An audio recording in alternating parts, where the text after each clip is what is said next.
You might be thinking to yourself, really? Another platform? And now I have to start making videos? I don't have time for that. All good, my friend. In this video, I'm gonna show you exactly how you can get smarter when it comes to content conceptualization as well as creation for your business.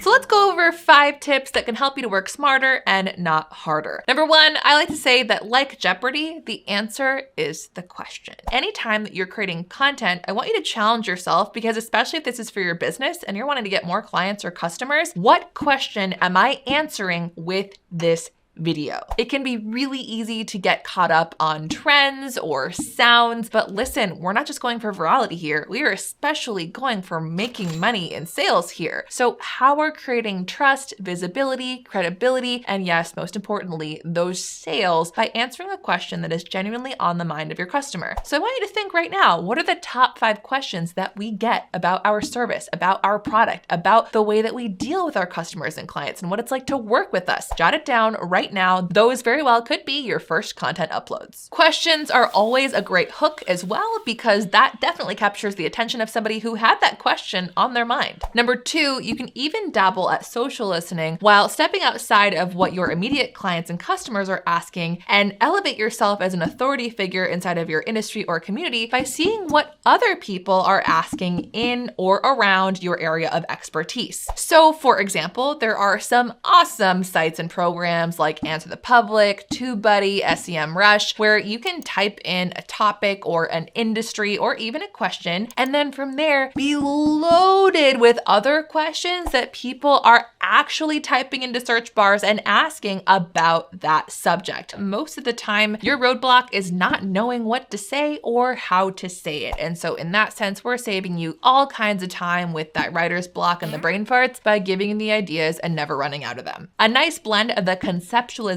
and the execution is piece number 3, and that is taking a look at your competition. Now, to be honest, typically when it comes to competition, I like to put that into air quotes, because I truly believe that you are the best at what you do, the way that you deliver it, and because of who you are and your own unique experiences. But regardless, I want to challenge you to take a look at other people who are in and around your fields who are already creating the type of content that you want to create on TikTok or on any other platform that supports short form video, and see what they're already doing that's working. Be careful here, because I don't want you to just copy. I hate when people say repurpose and distribute, and what you end up doing ends up being an exact carbon copy of the person that you are not, or of the business that really isn't even yours. Instead, what I want you to do is to simply study these other creators who are having success, not just in views, but especially in conversions, so that you're able to figure out what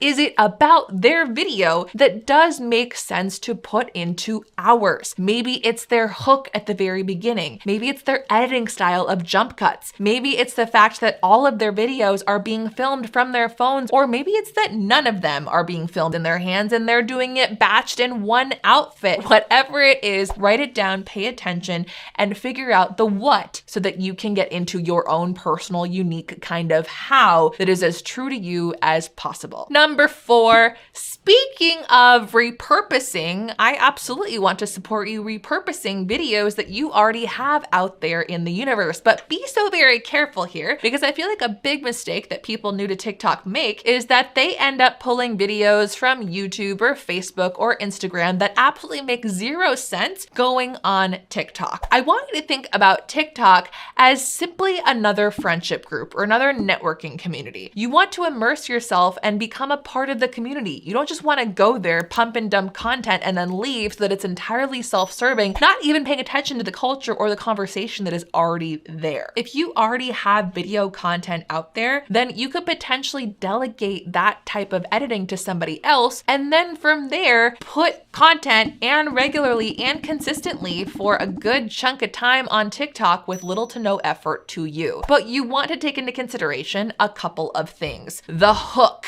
Are you able to capture people's attention and immediately? The dimensions of the video. Typically, when you are going widescreen on TikTok and you've got a lot of black on top and on bottom, that's not going to perform as well because clearly you did not intend for that video to be made for that short form vertical consumption. So I want to encourage you to zoom in. And when you do, make sure that it's still just as high res. When it comes to the length, make sure that you're not going too long, because where you might think that TikTok is short in comparison, on TikTok, it's only short. So videos longer feel really, really, really, really, really long. And then on top of that, any type of editing, graphics, special effects, or music just makes it very sure that it is compatible with the TikTok style if you were to randomly pop up on that For You page to somebody who has no idea who you are. Ask yourself that question. If I had no idea who I was, would this video actually make sense to the person who's just seeing me pop up on their feed? If the answer is no, all right, let's do a remix and figure out how we can edit it to make sense, or simply drop it and reshoot that entire concept idea in a way that does. Real quick though, this isn't one of the tips, but just a little bit of something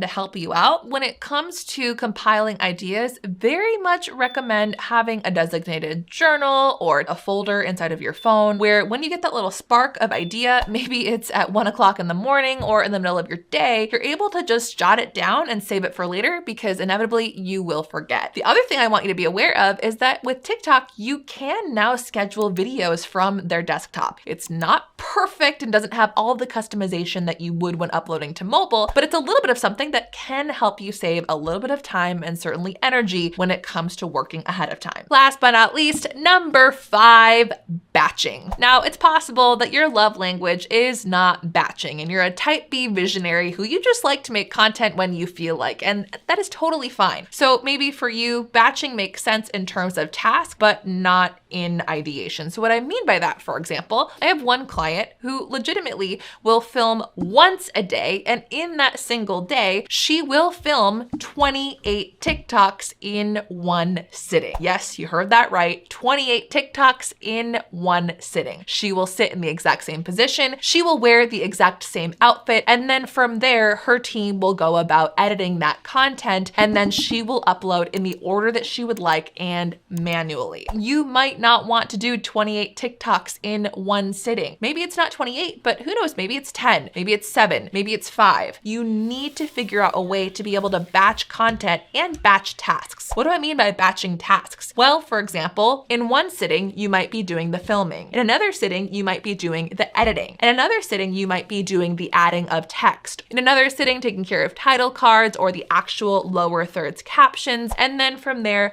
uploading manually as needed, or if you want, you can use that not yet perfect scheduling tool on the TikTok desktop platform. If you have a scheduling process that has worked really well for you, feel free to drop it in the comments. And if you found this helpful, give us a thumbs up. We sure do appreciate it. No matter which route you take, I want to be so encouraging of making sure that you have crystal clear objectives, key performance indicators, and that you have a way of measuring results that is beyond just likes and views. Because if you're only going after virality, you're setting yourself up for failure, or worse yet, burnout. If you like this video and you want to learn more about how you can make yourself stand out as a business, or potentially even using an influencer or starting to collaborate with other ones, definitely check out our playlist that is made just for you.